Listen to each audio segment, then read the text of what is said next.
saying that there should be no election. But what we are saying, that the 2015 election will be a red-lettered event to Nigeria and for Nigeria. In 2012, May 16th precisely, General Muhammad Buhari, a presidential aspirant, said, and I quote, "If what happened in 2011 should happen again in 2015, by the grace of God, the dog and baboons would be soaked in blood." Shortly after that, a few other political actors have spoken in the direction of Nigeria's quality being impaired in 2015. Such actors range from Asari Dokubo to the United States of America. The 2015 election thereby becomes a critical factor in deciding whether Nigeria will remain a corporate entity. With utmost sense of humility and respect, I set the best vibration of the day by saying, "Good day, Mr. Chairman, panel of judges, accurate timekeeper, co-debaters, ladies and gentlemen. I am Olaitan Zainab, representative of Faculty of Social Sciences, and I stand on swerve to convince you that the 2015 election we will not make but mar Nigeria." Given the above position of local and international actors, as well as several unimaginable contradictions that bedevil Nigeria at present, the 2015 election will indeed mar Nigeria. There is need to define the key concepts in the proposition, which are election and mar. According to Arrow 1963, election is a formal decision-making process by which a population chooses an individual to hold public office, while mar is to damage the good condition of something, to impair the quality of something. In the words of Bruno Korashidi, history is the light that illuminates the past and a key that unlocks the door to the future. Let me even historicize the political entity called Nigeria as a prelude to knowing how the 2015 election may mar it after a period of 100 years. Nigeria was a product of historical accidents. The merger of different micronationalities in 1914 eroded the birth of Nigeria. Was there a social contract before this marriage of inconvenience? No. This merger was done for administrative and exploitative reasons. This fact reflected in Los Lucas' book titled Dual Mandate in Tropical Africa. As a result of this, all socio-political structures of Nigeria has been defective right from the outset. And like the common proverb, the house cannot stand if the foundation is destroyed. Election is a structure of democracy and governance. It started in 1922 as a result of the elective principle introduced by the Clifford Constitution. The elective principle sowed the seed of discourse between the North and the South. The South was given the right to elect, while the North was left in darkness. Political consciousness and level of education was better in the South, while none existed in the North. Election in Nigeria has been characterized by massive rigging, stuffing and election boxes, results doctoring, as a result of the zero-sum game mentality of our political gladiators. From the 1964 to the 2011 general election, Nigeria's corporate existence has been questioned. Even the 1993 election that was adjudged to be free and fair was not credible. The 2015 election will mar Nigeria, considering the fact that some northern elite has spitting blood and fire that if Jonathan recontest and gets elected as the president, they will make the country ungovernable for him. Whereas, the people of the South feels if he does not recontest, even if it means shedding of blood, they will make him recontest. So it is based on this foregoing assertion that I am here to convince you that the 2015 election will mar Nigeria. My points are, attitude of our political class. According to Wilfredo Pareto, Mosca and Michel, the elite share 3 C's, which are consciousness, coherence, and conspiracy. These three C's are used towards state development and order. However, the Nigerian elites have used this in instigating violence and insecurity during and before election. Nigeria lacks a cohesive dominant class that can foster hegemony to institute social order. That is why Claude Ake, in his monograph, Is Africa Democratizing, said, "Our political elites are allergic to democracy as well as neurotic in their pursuit of power. And such mentality would do no good to Nigeria, but to damage our political system, political culture." The 2015 election will mar Nigeria because we have a parochial political culture. Most people often see the election as a battlefield, which is an attestation to where our political gladiators make use of thugs and mercenary in order to win election at all costs. This is also why an average Nigerian is made to believe that violence is the language of election, preferring the bullet to the ballot, and this will lead to chaos in Nigeria come 2015. Weak institution. according to Robinson and Asemoglu in their book titled Why Nations Fail. Nations fail as a result of weak institutions. Our military has not been able to protect the sovereignty and territorial integrity of Nigeria because its orientation was mercenary. It was meant to protect the ruling class. It has become a pawn in the hands of the ruling class to intimidate and combat elections. Our judiciary has been weak in settling election controversies because of corruption and nepotism. And you tell me that the 2015 election will not mark Nigeria when these institutions are weak. Well, it will mark Nigeria considering this fact. Also, dependent nature of our electoral commission. To ask, who funds the electoral commission? A People's Democratic Party-led government. Who appoints the chairman of the electoral commission? A People's Democratic Party-led government. The case of the Electoral Commission and the People's Democratic Party is that of Nemo Judas Inkosaswa, meaning you cannot be a judge in your own cause.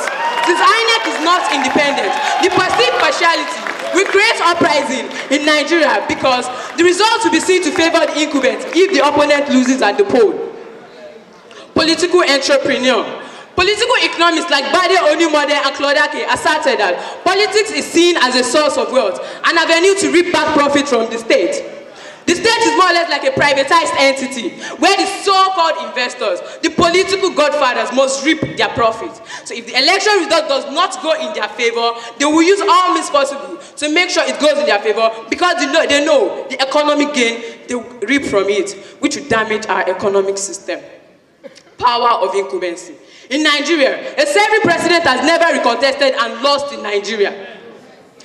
The 2015 election will mar Nigeria because the opposition party without enormous resources like that of the incumbent would employ all possible means in order to dislodge the incumbent. According to Schneider 2012, the incumbent can manipulate election process through manipulation of electoral tribunals and the use of state resources to bankroll election campaign. The 20 billion that is missing was alleged to have been reserved by the incumbent to combat the 2015 election. And you tell me the 2015 election will make Nigeria. Insecurity. According to Section 14, Subsection 2, Paragraph B of the 1999 Constitution of the Federal Republic of Nigeria, the security and welfare of the people shall be the primary purpose of the government. However, the northeastern part of Nigeria is nothing but a semblance of the Opatian state of nature. Now, to ask, how can a free, fair, and credible election be conducted in a violence-ridden environment? It is impossible. And on the other hand, if the election is not conducted in that part of the country, whosoever emerges as the winner will suffer legitimacy crisis, which can lead to war, come 2015. Lack of moral ethics. In Nigeria, we lack ethics such as honesty, patience, and hard work. Violence and other means are seen as a normal procedure to get to the upper strata. There are no laws punishing offenders that engage in electoral crime, such as underage voting. With the approach of the 2015 election, lack of moral ethics will mar our democratization process in Nigeria. To even ask, was there a democracy in Nigeria? No. All this will only damage our political system, economic system. It will cause a dent on our image, both locally and internationally. Well, it is good to be patriotic, like my opponents are doing, but honestly, only someone who is looking through rose-colored glasses will tell us that the 2015 election will make Nigeria, because self-deception is the greatest form of deception. So I leave you with this word, that the only thing we learn from new election is the fact that we've learned nothing from the previous one. So I stand to conclude that the 2015 election will not in no way make Nigeria, but it will only mar Nigeria. Thank you. Of any football match, we must put into consideration the following factors. 1. Number of matches played so far. 2. Number of matches won. 3. Number of matches lost and drawn. 4. Result of the last match played. And 5. The position of the team in the league. In the same vein, to know whether the 2015 elections will make or mar Nigeria, we put into consideration the following facts. 1. Number of elections held so far. 2. Number of free and fair elections. 3. Cost of annulled elections. 4. Result of the last election. And 5. Current situation of the country. Good day, Mr. Chairman, illustrious panelists, distinguished ladies and gentlemen. My name is Mohammed Oladipupo, representing the Progressive Faculty of Arts, University of Lagos, and I'm here to oppose the motion that says that the 2015 election will make and not mar Nigeria. Now, when we talk about the word mar in the context of the 2015 election, what are we referring to? We are referring to a situation where we are going to have a disintegration of the entity called Nigeria along ethnic lines, or a situation where we are going to have extinction of that entity called Nigeria, or are we talking about another 1967 scenario, civil war? Ladies and gentlemen, you cannot have a strong building on a weak foundation, and that is the present predicament that Nigeria has found itself. The fundamental problem that Nigeria has today is interrelationship between history and the state. Let me take you back to history. 1914, amalgamation. The British, they came down to Nigeria to mumble jumble us as one, without putting into consideration who we are, our language, our culture. Culture is a form of identity. Language is a form of identity. Now, when you try to bring people of different cultures and language and try to put them together as a nation, what you get is chaos. So, and that is why one of our own great political thinkers, Chief Obafemi Awolowo, noted in his book, Pathway to Nigerian Freedom, that Nigeria is not a nation, but a state amalgam, but a geographical expression. Also in his book, concerning self-retrieval of the self, Professor Ogudowale noted that Nigeria is not a nation, but a state amalgam mistaken as a nation. Previous elections that we've had in this country have been a source of chaos. Why? Because there is distrust among ethnic groups. Ladies and gentlemen, ethnicity is one of the most important things that is ripe to us in Nigeria. Harold Smith, an incorruptible British, who was one of the British that came during the amalgamation of Nigeria, noted that the British were very sentimental. They tried as much as possible to look at that tribe that was large in population, and that tribe is the Hausa people. Now, they were being sentimental to them because they know that these people were less educated, and they used them as their own puppet to do the things that they wanted to do. Ladies and gentlemen, another point I'm going to tell you about is the status of the president's re-election. Our president, Goodluck Jonathan, has affirmed that he's going for another time in office. Now, there are two parties to this. The first parties, the South people, the militants, are saying that the president must not just contest, that he must win. If he doesn't win, there will be mayhem. And somebody is here telling me that the 2015 election will not mar Nigeria. On the other hand, we have another group of people who are saying that if the president go for another term, to them it is a third term, but to the president it is a second term. To them, this is injustice. Also, I'd like to talk about the issue of Ebola. Now, Ebola is one of the scourge that is affecting West African nations today. Ladies and gentlemen, do you all know that Nigeria has 65,000 registered doctors? 40,000 of them are no more practicing in Nigeria. Out of the remaining 25,000, we have a doctor to a ratio of 6,800 patients. And Ebola, as we know, is one of the scourge affecting today. Now, very soon, politicians will come around for rallying and campaigns. Now, when they do this, you are going to have a lot of people in one place. During the elections, 2015 elections, we are going to have a lot of people in different polling centers. And you are telling me that the 2015 election will not mar Nigeria when we have not been able to put in the right facilities to treat people of Ebola. How are we not sure that if we go and vote during the 2015 election, we will not be infected with Ebola? Also, I would like to talk about the defection of politicians from one party to another. Notable of which is Nuhu Ribadu, who recently moved from APC to PDP. Ibrahim Shekarau, Olusegun Mimiko. These are few people that I have to mention to you that have moved from one party to another. Do you know the excuses that they give? They say they have irreconcilable differences with their political parties. Now, if this is true, it means that the political parties that we have our hope on do not have credible manifestos to carry out what the people want. Now, if this is false, it means that the politicians themselves are just self-deceiving and just concerned about themselves alone. Ladies and gentlemen, and somebody is here telling me that the 2015 election will not mar Nigeria. I tell you, it will mar Nigeria. I have to talk about the social contract, ladies and gentlemen. The emergence of modern nations has to deal with social contract. Now, does Nigeria have a social contract? No. And this is the reason. The Sovereign National Conference was what many people were clamoring for in lieu of this national conference that held some months ago. Now, this is how the Sovereign National Conference is going to work. Each of the clans in Nigeria are going to recognize each other for who they are, their culture, their language, and not just try to put people together. Have you ever noticed that every election that we've had, when we are talking about the winners and the losers, there are always issues along ethnic lines?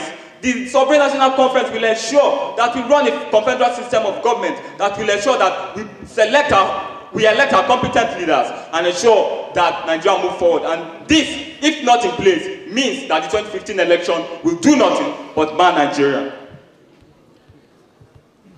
Before I go, I'll leave you with these words. It is not foolish of a man to take a risk, but it's not only foolish but also stupid to take risk after several evidences of statistical and analytical calculations for failure. That the light is at the end of the tunnel is a universal truth, but you must know whether we're actually going through to the tunnel or falling deep into a pit. Thank you. The integrity of a house is hinged on its foundation. Nigeria has a very faulty foundation. She was forced to become a nation when the Northern and Southern Protectorates were amalgamated in 1914 by Lord Lugard. David Lighton of the University of Chicago described Nigeria as an entity initiated by colonial powers who failed to consider her linguistic, cultural, and ethnic differences. This feigned foundation has, as expected, resulted in deep cracks in democracy. Nigeria is among the most corrupt nations in the world and has over $6 billion in debt. Election 2015. Will it make or mar Nigeria? Let's find out. Good day, Mr. Chairman, panel of impartial judges, accurate timekeeper, co-debaters, and my ever-attentive audience. My name is Minka Ndifon, a 300-level medicine and surgery student representing the Faculty of Basic Medical Sciences.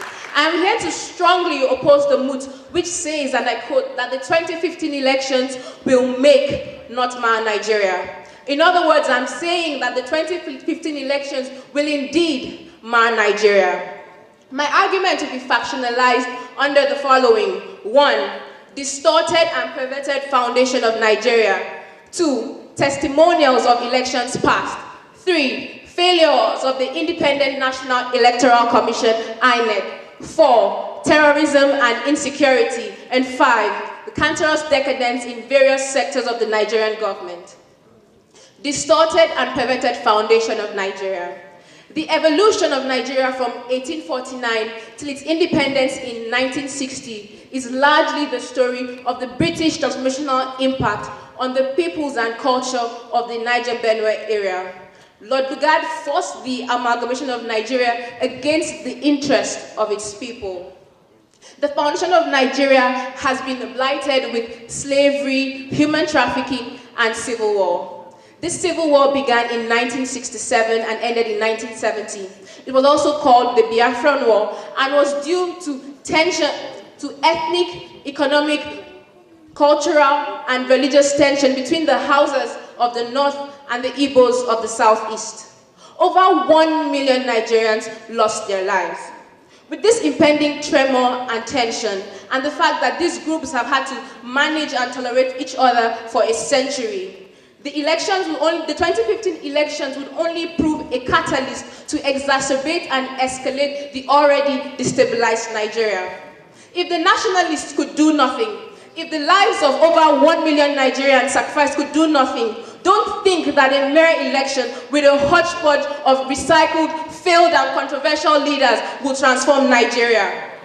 Testimonial of elections past. According to international observers, the elections of June 12, 1993 was the freest and fairest in Nigeria's history. However, this triumph was short-lived when the election was annulled by Major General Ibrahim Babangida. It's amazing how we're so good at shooting ourselves in the foot. Since the inception of the Fourth Republic in 1999, vote rigging, election violence, as well as ballot box theft, to name a few, have become familiar companions. In 2003, the police in Lagos uncovered an electoral fraud, finding 5 million false ballots. International observers, including the European Union, observed irregularities in 11 out of 36 federal states. With Nigeria's democracy sinking deeper in crisis, many thought that the elections of 2007 would take Nigeria to a higher rung on the democratization ladder. However, she proved everybody wrong again, when more problems emerged and she was further probed towards being a failed state. It was during this time that the incumbent president said that the election was a do-or-die affair. Indeed, many died. Over 200 civilians lost their lives in election violence. These are people that are supposed to someday enjoy the dividends of democracy, if there really is any dividends in this case. In the not too recent past of 2011, a new leader emerged, and with that, a new menace emerged: Boko Haram. On the day the election results were announced in 2011, over 1,000 people in the north lost their lives due to election violence. Don't expect anything different next year. During this time, during the election period, the Election Petition Tribunal is usually bombarded with numerous petitions claiming irregularities here and there. This in itself is proof of a lack of trust in the integrity of the electoral system in Nigeria. Without integrity, you cannot build something that would last. Failures of the Independent National Electoral Commission, INEC. According to a report by the Vanguard newspaper in 2013, it was written that elections are mysterious tools used by various authorities to obtain their own purposes. Billions of naira is pumped in every 4 years towards the elections. However, the results we see are not commensurate with what is poured in. According to the INEC press secretary, it was noted that over 100 billion naira was pumped into the 2011 elections. However, it left us wanting more. And INEC is yet to give a formal report of how the funds were appropriated. INEC chairman, Professor Atahiru Jega, said that the perpetrators of electoral fraud are being punished quietly. Amazing, he said, quietly. When vote rigging is done in the open, ballot box theft is done in the open, you really wonder if justice is being served. In an interview with the former governor of Anambra State, Dr. Chukwuemeka Ezife, he raised an alarm about a plot to rig the 2015 elections. According to him, INEC had given 700 polling units to the north, and 1,000 to the southeast. This same 1,000 is what Abuja, the federal capital territory, gets. It would take, even a blind man would see that there is a plan to do something sinister. 4. Current bombardment of terrorism and insecurity. Boko Haram has become a household name in Nigeria. With every successive government, the prominence of Boko Haram has increased in our nation. There has been more damage to lives, more damage to properties, and the lives of Nigerians have been filled with much more fear. Hundreds of thousands of people in the north have been displaced, and there is no guarantee that they will get the opportunity to exercise their right to vote. How can we then ensure a free and fair election? And if we don't have a free and fair election, this will definitely mar Nigeria. Beyond that, the security officials, policemen, soldiers have been kidnapped. For the past few months, we've been shouting, bring back our girls. I think it's high time we begin to say, bring back our policemen. Because if we don't have people to protect us when we go out to the polls, then it would only cause more harm and it would prevent more people from coming out to vote. Finally, cancerous decadence in various sectors of Nigerian government. Governor Ralph Argbeshola of Osun State said in the media that the deterioration of Nigeria between 1960 and 1966 was not as rapid as it is today. So since democracy, since elections, in spite of the coups, Nigeria has been on a downward spiral. 2015 will not be an exception, it would only be a rule. In conclusion, Nigeria at the moment is a time bomb waiting to explode. We are a nation with a distorted and flawed foundation. The testimonials of election past is awful. Insecurity is the guarantee for the average Nigerian. We have the same leaders telling us the same things. We have a case of a thief trying to catch a thief. In the end, we are the ones who get robbed and are left helpless. On paper, we say unity and faith, peace and progress. In reality, it's discord, it's fear, it's distress and corrosion. It is with regret, but with every bit of certainty that I say this. Election 2015 will mar Nigeria. Thank you.